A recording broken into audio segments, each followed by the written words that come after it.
se estruja, es porque debe andar cerca de ti alguna bruja. Pronto, pronto hay que huir, porque si te alcanza, te podría convertir en burra mansa. La verdad no entiendo por qué a nadie le gustó la adaptación de Blancanieves si es perfecta. No como esa terrible animación de Disney que sí, tiene el logro de ser el primer largometraje animado en Technicolor, con un uso pionero del multiplano, una animación de personajes realistas, un uso innovador de efectos especiales, además de ser la primera producción animada a gran escala. Pero claro, peca al presentar a Blancanieves como una tonta, sumisa y coqueta.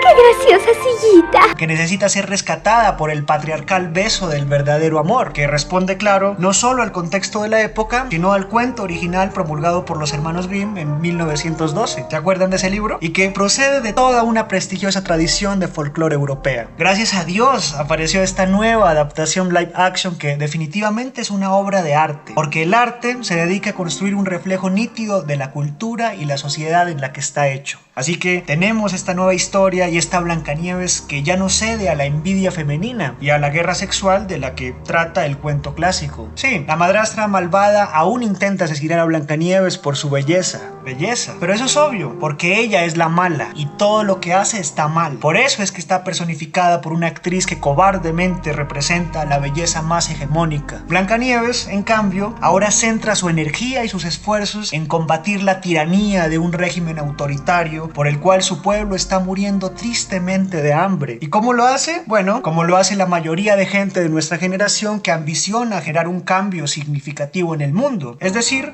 diciendo cosas que no conoce ni entiende para parecer cool, para sonar rupturista y con una desarrollada conciencia de clase. Conciencia de clase que cultiva, claro, creciendo en un castillo. Además, desde el inicio descubrimos que ella no se llama así por ser blanca como la nieve, sonrosada como la sangre y con el cabello negro como el ébano. ¿Qué es eso tan cursi? No, ella es así porque nació en una nevada. Además, tenemos esta canción en la que todos cantan sobre ser un campesino pobre y andrajoso y estar feliz y, por supuesto, de gobernar con verdad y con valor. Porque sí, ahora la temática es política. Pero no importa lo estúpido que suene, es por una buena razón. Como dije, la historia clásica hablaba de la envidia femenina, de la guerra sexual, de una mujer que otrora fue muy bella, pero ahora surge otra más joven y hermosa que la desplaza de su lugar. Como vemos, es una trama inaceptable.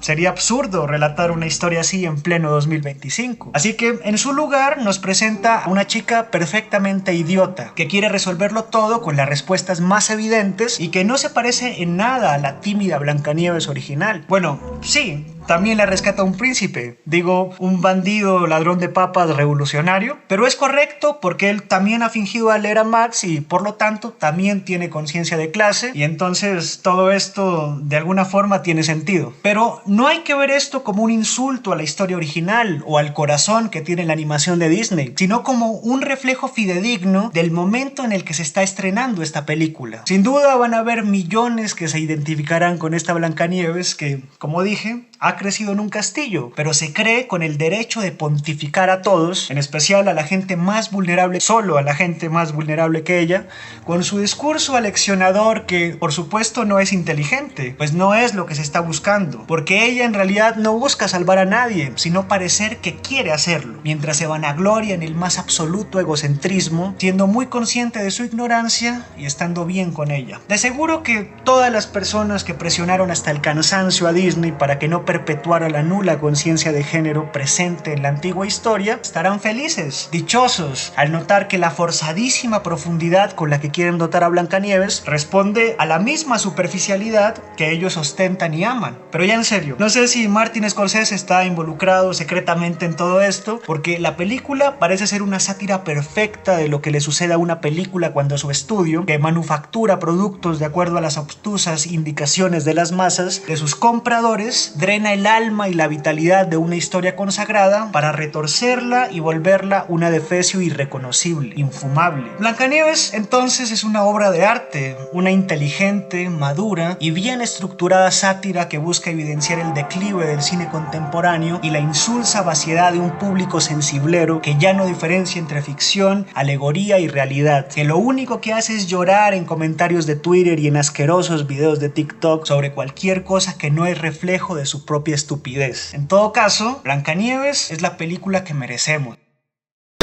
¡Ey!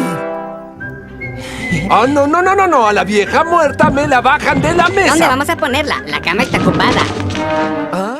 Pero el punto positivo que más debemos agradecer a esta finísima y taquillera adaptación es que precisamente es eso, una adaptación, y nos recuerda nuevamente la historia de la que proviene, que si bien hemos naturalizado, pues la vemos como un relato para niños y nada más, conviene volver a ella, no con la mirada cursi de la nostalgia, que es el alimento de todos estos remakes, sino con una perspectiva renovada que nos permite entender por qué es tan importante y ha logrado perdurar en la memoria. Recordemos que no hay una ni dos, sino varias adaptaciones que reviven la fábula desde diferentes épocas y tradiciones. La primera de la que tenemos registro es la película muda Blancanieves de 1916, dirigida por J. Shirley Dowley, y a su vez es una adaptación de una obra de teatro protagonizada por Margaret Clark, que vuelve a encarnar a la princesa en el film. La conservación de esta obra es una fortuna, porque por mucho tiempo se creyó que había desaparecido tras un incendio. Al tratarse de una película muda, pues podemos entender que todo sea muy teatral, con expresiones exageradas y con paisajes pintados muy al estilo del cine expresionista. No obstante, la adaptación fue muy fiel, por lo cual los elementos principales, la madrastra, el espejo,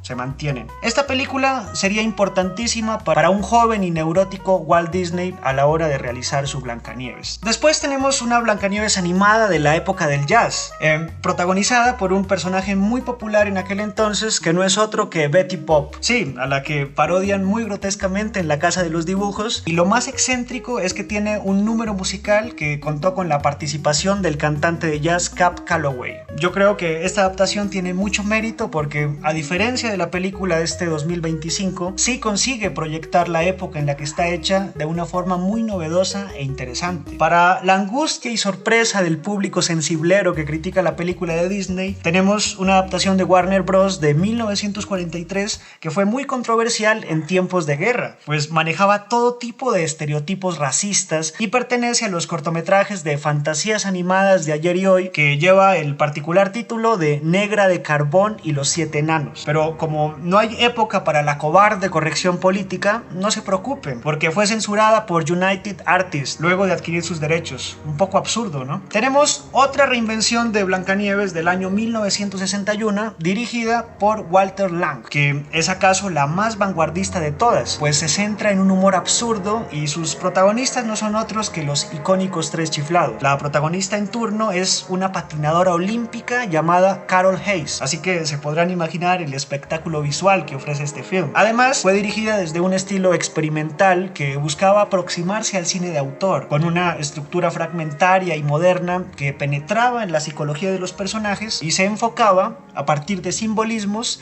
en el contraste de la inocencia y pureza de Blancanieves y la maldad de su madrastra. Por si fuera poco, la película cuenta con excéntricos números musicales. Yo creo que es mi favorita. Y lo más importante es que es una prueba de que sí se pueden reinventar estos cuentos de hadas con resultados cuando menos curiosos. Para terminar, porque podríamos seguir enumerando adaptaciones un buen rato, tenemos una versión de 1972 a manos de la directora checa Vera Plibowa-Simkova. No sé si lo estoy pronunciando bien, que es una especie de relato kafkiano, al menos así se me antojó, que ya no protagoniza a Blancanieves, sino una niña que, para escapar del aburrimiento cotidiano, sueña con convertirse en Blancanieves, y se le presenta la oportunidad cuando su profesora de teatro monta una obra sobre la historia. Como vemos, el siglo anterior estuvo repleto de adaptaciones de esta fábula, y ya existe un buen número de ellas en las últimas 2 décadas. A lo que quiero llegar es que debe existir algo importante en este relato para que haya calado de esa forma en la cultura popular. Como dije, es momento de abandonar la mirada naturalizada que tenemos de esta obra y acercarnos con nuevos ojos que nos permitan apreciar saciar toda su riqueza. Recordemos que todo surgió de un libro titulado Cuentos de niños y del hogar, en el que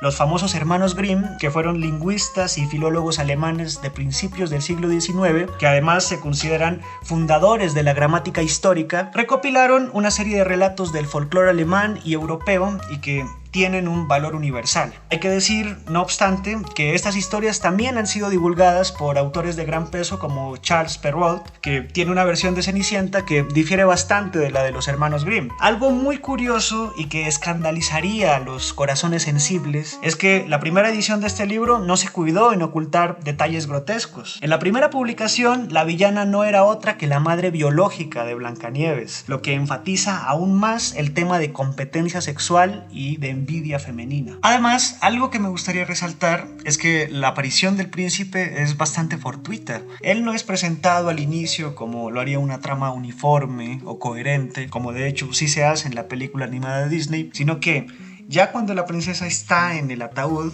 el príncipe llega de pronto y se enamora literalmente del cadáver. Veamos lo que dice. Sucedió entonces que un príncipe que se había metido en el bosque se dirigió a la casa de los enanitos para pasar la noche. Rarísimo. Vio en la montaña el ataúd que contenía a la hermosa Blancanieves y leyó la inscripción grabada con letras de oro. Dijo entonces a los enanos: denme el ataúd, pagaré por él lo que me pidan. Bastante sospechoso, pero los enanos contestaron: ni por todo el oro del mundo lo venderíamos. En tal caso, regálenmelo, propuso el príncipe, pues ya no podré vivir sin ver a Blancanieves. La honraré y reverenciaré como a la que más quiero. Al oír estas palabras, los hombrecillos sintieron compasión del príncipe y le regalaron el féretro. Otro cambio curioso es que Blancanieves no resucita por el convincente beso de verdadero amor de Disney, sino que mientras los sirvientes llevan a Blancanieves, uno de ellos, que no está muy contento con la carga, abre el ataúd y golpea en la espalda a Blancanieves, expulsando así el trozo de manzana que aún tiene atorado en la garganta, porque claro, esto es muy coherente y en la retorcida imaginación de los Grimm tiene sentido. Por último, el cambio más significativo y satisfactorio es que al final la bruja no cae en un abismo siendo perseguida por los héroes y convenientemente librándolos de la responsabilidad, sino que es obligada a calzar unos zapatos de hierro ardiente y a morir calcinada en la boda del príncipe y Blancanieves, y todos fueron felices para siempre. Pero este no es otro video sobre lo espantosa que era la inmoral versión de los Grimm, porque se trataba de otra época y de una historia mucho más antigua que se remonta cientos de años atrás, y además estamos hablando de personajes de ficción,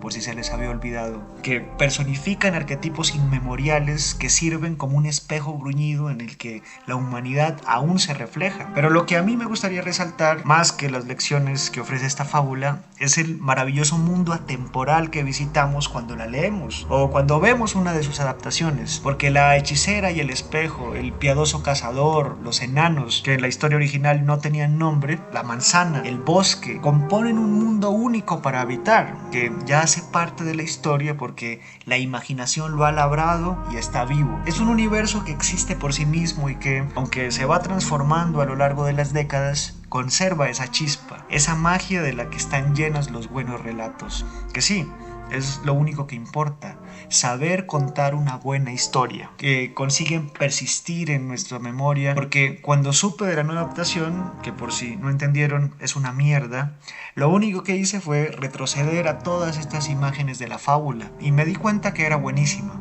que estaba llena de un poder especial que ninguna reinvención moderna mediocre puede disminuir. Lo único que consiguen es que volvamos a pensar en la joven blanca como la nieve. Sí, blanca. ¿Qué vamos a hacer? La historia es alemana, con el cabello negro como el ébano y las mejillas sonrosadas como la sangre. Y eso es todo.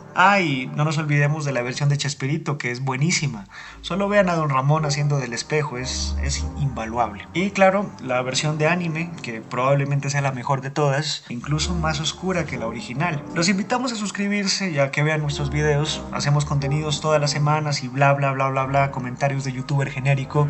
Hemos hecho estos trabajos muy interesantes sobre el peor viaje de LSD de Marilyn Manson y la estricta dieta de pimientos y cocaína de David Bowie. Recuerden que esto es Human Comedy, en la animación y edición Nicolás Vallejo, en la narración Francisco Sandoval.